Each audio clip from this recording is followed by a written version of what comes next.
Farm Connections works hard to cover all aspects of the farming community. Today we're talking about tighter profit margins, paddock-based poultry production, and land acquisition, and much more. Stay with us. Farm Connections is next.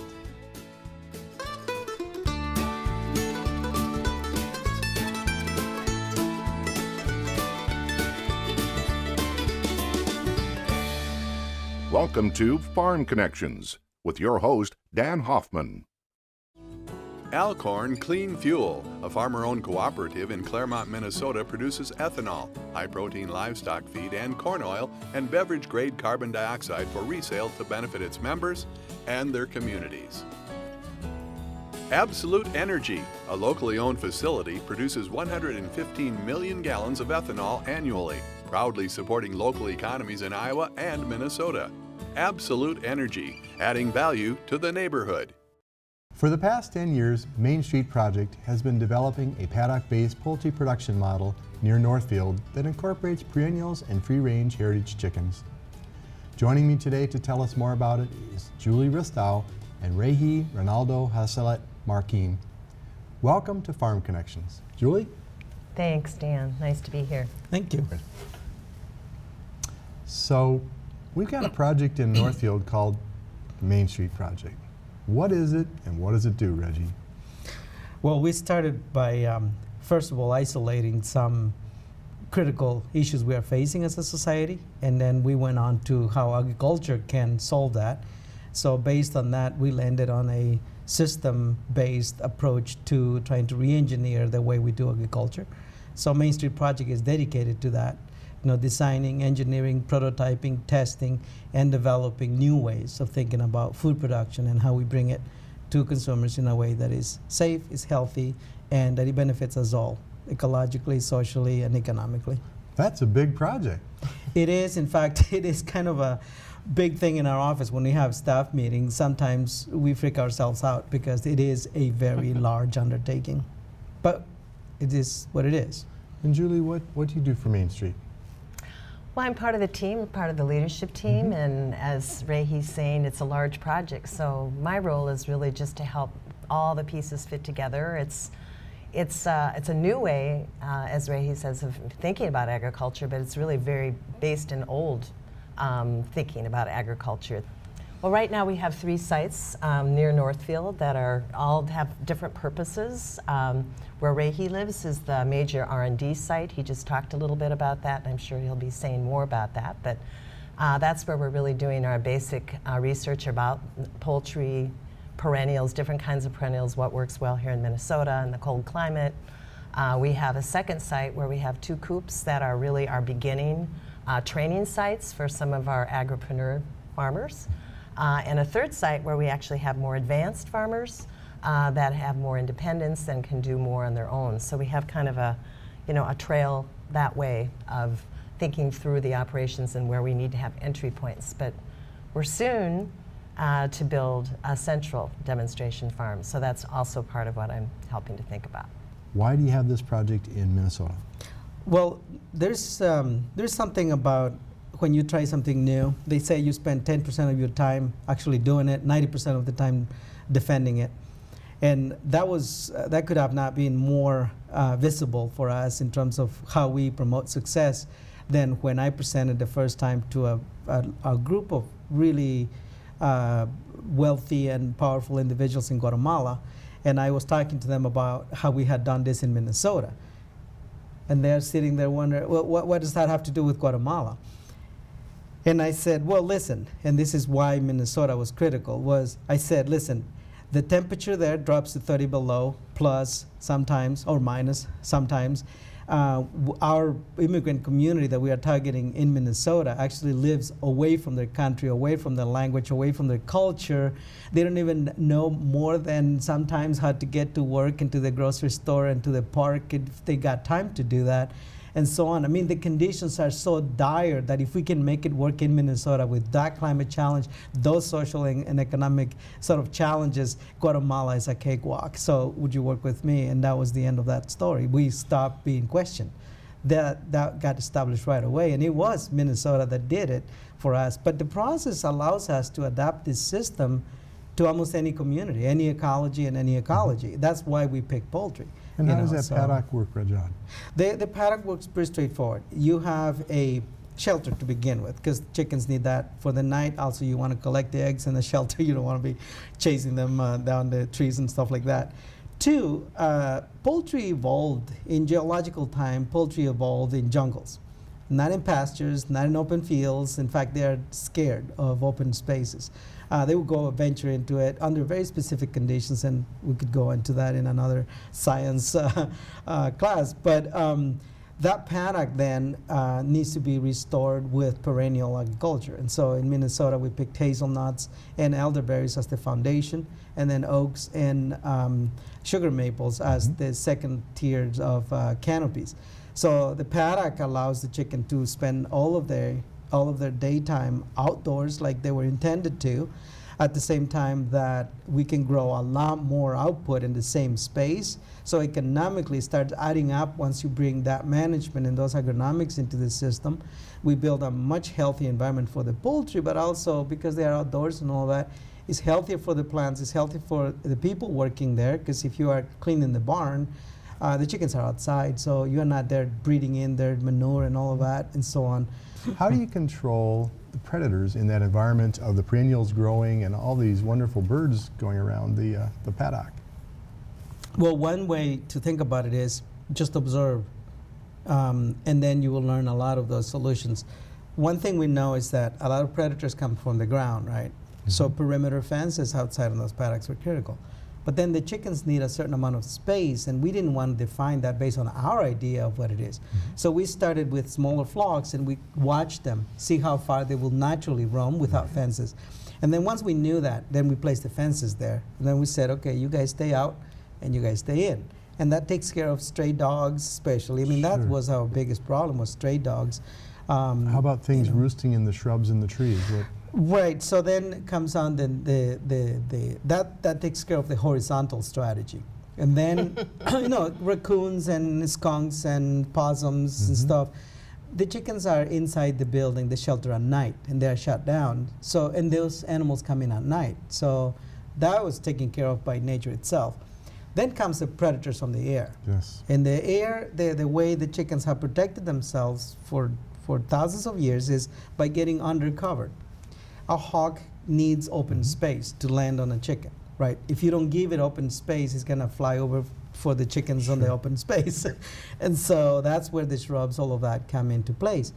The hawks also need solid spaces to roost on. So normally they are going to look for a horizontal, solid bar to stand on. That's why you can put roosters for the hawks, right? That's why they stand on electrical poles and so on. Well, don't give them that. Hazelnuts and elderberries are straight, and then they are too wobbly. They don't give them that roosting space, right? Julie, what's the target population for your project? Well, we're looking at several, but we've been historically working with the Latino population nearby Northfield. So beginning farmers and also farmers that we would like to help move off of some of the less agreeable jobs in factories around that are tough on them and their families. So we've really looked at the social side of that as being one of our missions. We like to be able to create the conditions for them to start to imagine a different way of making a livelihood. We say that they own their flocks, so part of our structure is that we provide assistance, training, and some of the infrastructure, but they learn what it's like to be responsible and take care of their own flock. Some entrepreneurship training. Right. So that's a big part of our focus. We're also interested in working with established farmers and other folks that would like to put the system on their existing farm and site. It doesn't take much to do it. It sounds complicated, but it's actually a simple system to deploy. Most anybody could do it. Well, very interesting, and thank you so much. Thank you. Stay with us. Kent Theisse gives us some good suggestions for strategies to address tight profit margins in farming.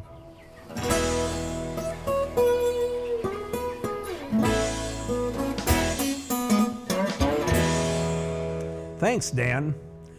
We have entered a period of much tighter profit margins in crop and livestock production in 2015 and 16 as compared to other recent years. This is a trend that's likely to continue into 2017 and maybe beyond. The combination of fairly low projected market prices for corn and soybeans, as well as for milk and livestock in 2016, together with input costs that are only down slightly from previous years, will limit any substantial potential increases in profitability during the coming year. Weather conditions have a big effect on yield, but also there are many other management considerations that sometimes can affect yield. There are also many other farm management considerations that can affect farm profitability. Here are a few thoughts and ideas. The first is for a producer to know their cost of production, know what it costs per acre to produce corn or soybeans, or per unit of production in livestock. This is very helpful when it comes to setting market prices, having a plan for production costs and this type of thing. The next is for producers to sharpen their grain and livestock marketing skills.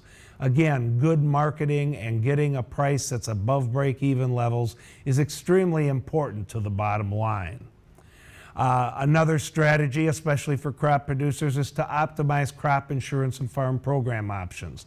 From a risk management standpoint, to be able to make sure that if there's a problem with crops, that it's not going to negatively impact the operation.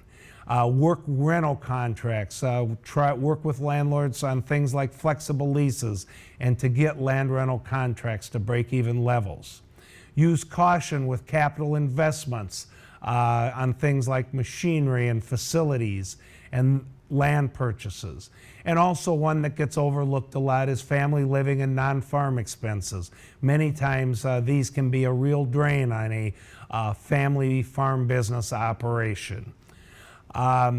FinBin through the University of Minnesota, finbin.umn.edu, has some very good benchmark figures for farm operators and others to use when comparing costs of production. As we plan ahead for very tight margins in crop and livestock production for 2016 and 17, it's a good time for farm operators to review all aspects of their farm operation. Looking for ways to reduce or control direct and overhead expenses, including land rental costs, is a key to improving profit potential for crop and livestock producers. Decisions that are made on marketing and capital investments can also have a significant impact on the final profitability levels. This is Kent Theisse, and we'll talk to you next time.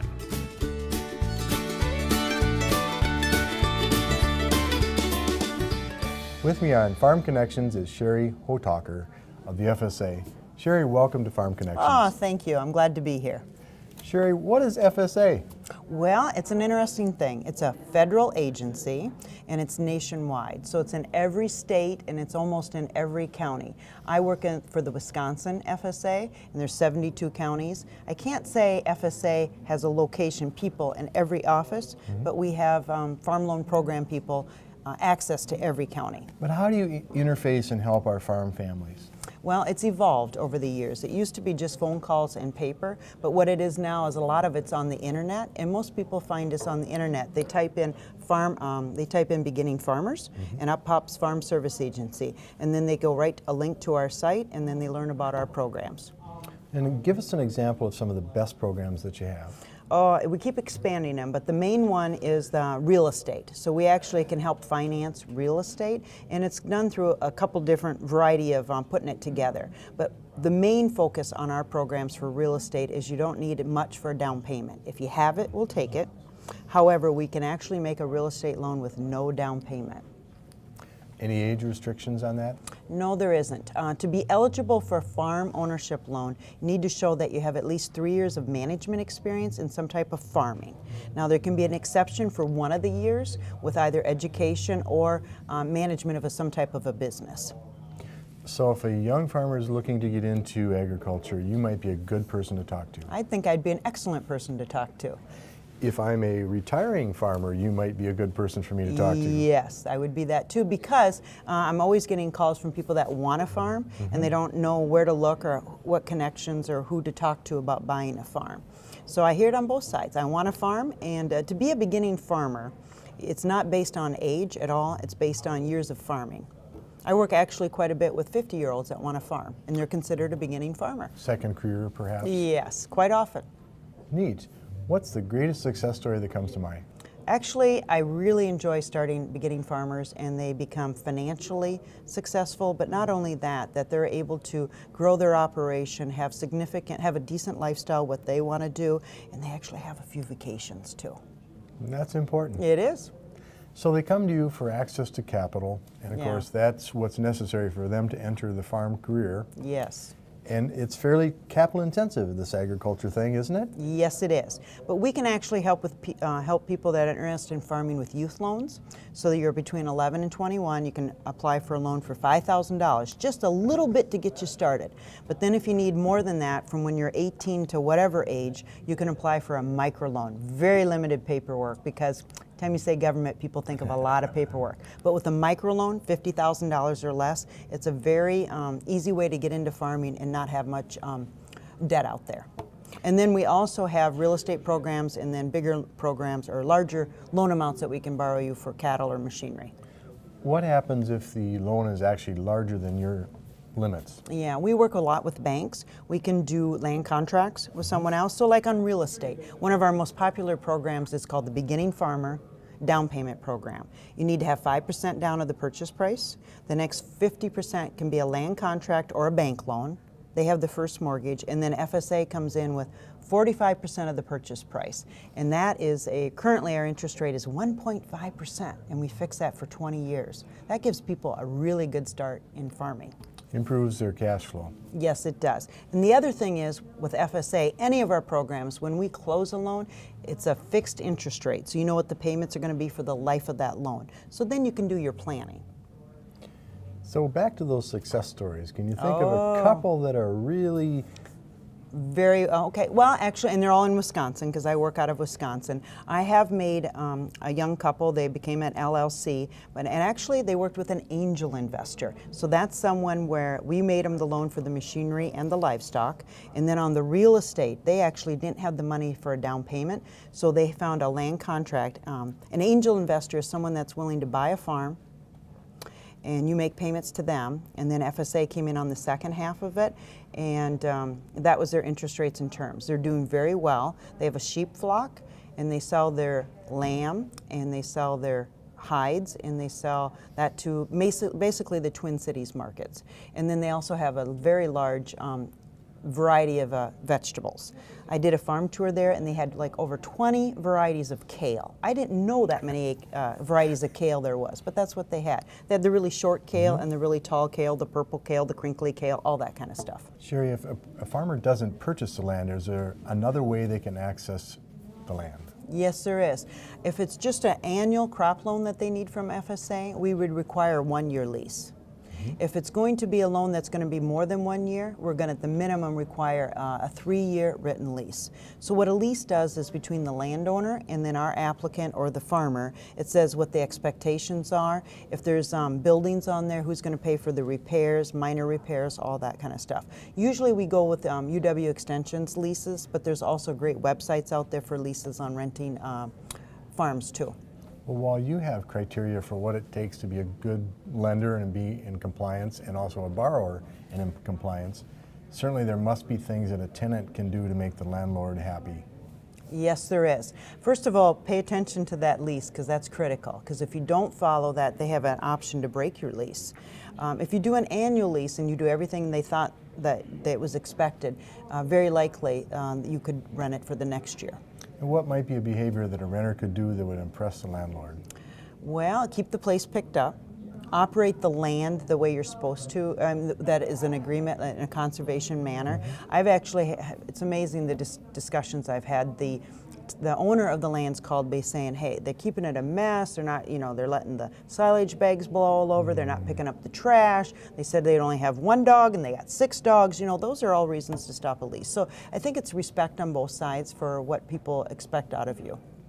And Sheri, I kind of get that you helped a young couple get started farming. Why is that significant in your community? Well, it's actually nationwide. It's not just an issue in my community or in where I work, which is northern Wisconsin, or even like in southern Minnesota. The average age now of a farmer is 58 years of age. And in the next 10 years, I'm not sure if they're going to be farming. Probably a lot of them aren't even farming now. So we need to figure out a way and access to get young farmers. So a young farmer, it's not based on age, but it's experience. We need to get people that have energy and passion for farming and interest in farming, keeping food in our system, which is the U.S. Well, you have a lot of great programs. How do we find out where those local offices are around the country? I get that asked a lot. The internet's an incredible source. But the other way is if you go to the phone book, we're in the white pages under U.S. government. USDA? Actually, it's just U.S. government, and then you go to USDA, and then you go to FSA, Farm Service Agency. Nice. What is another success story? I mean, I can tell you've got a lot. I actually have several. I actually made a youth loan, so $5,000 or less. I made him 3 youth loans in a row. He paid him back, paid him back, paid him back.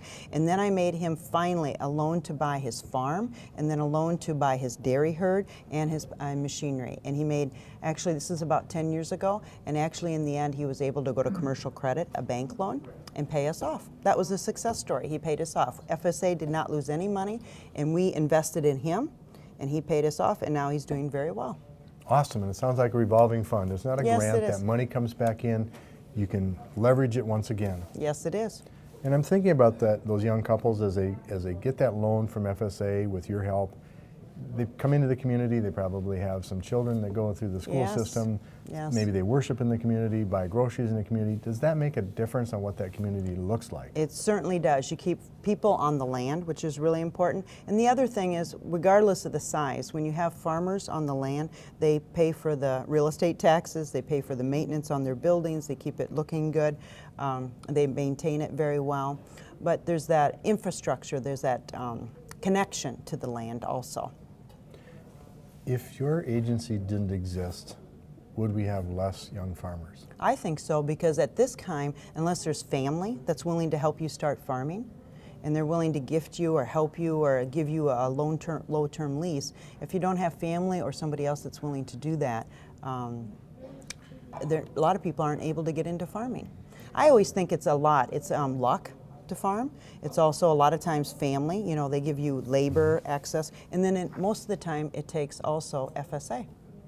Well, you mentioned CSA and some other things that sound a little bit different than some of the agriculture that we've been familiar with. Are you seeing a trend towards a certain type of borrower? That is a very good question.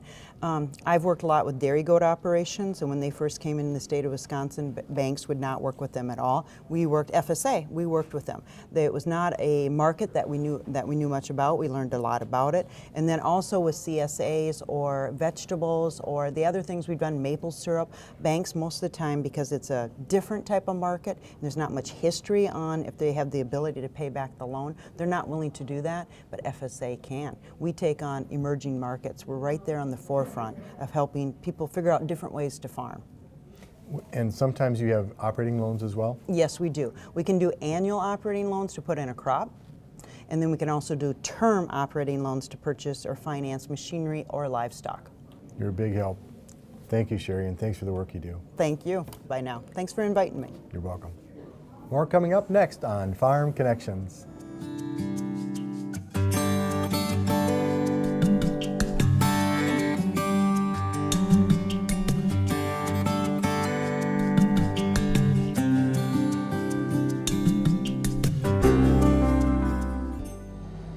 Farming has always been about management, whether it's when to plant, what to plant, how to control weeds, and what fertilizer to use. Making the right decisions is critical for growing crops efficiently, economically, and environmentally friendly. The use of cover crops may soon be a tool that more farmers will use when growing corn and soybeans.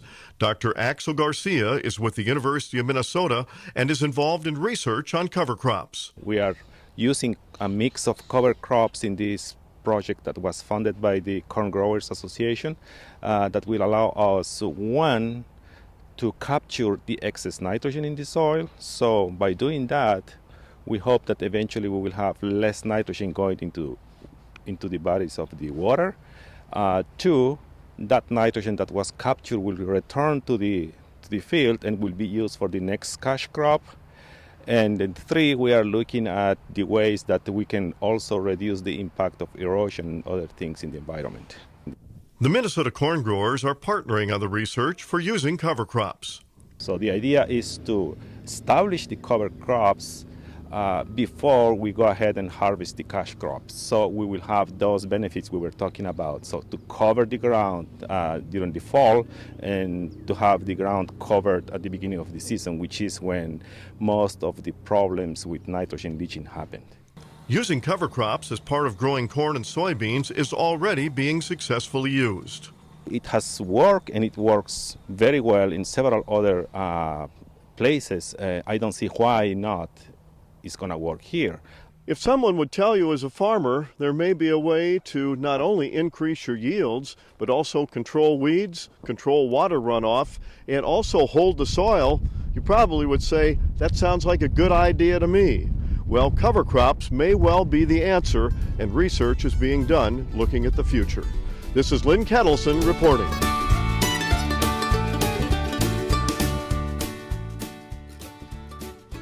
Thanks for tuning in today. It's been a great start to the new season. I'm your host, Dan Hoffman. Join us again next week on Farm Connections.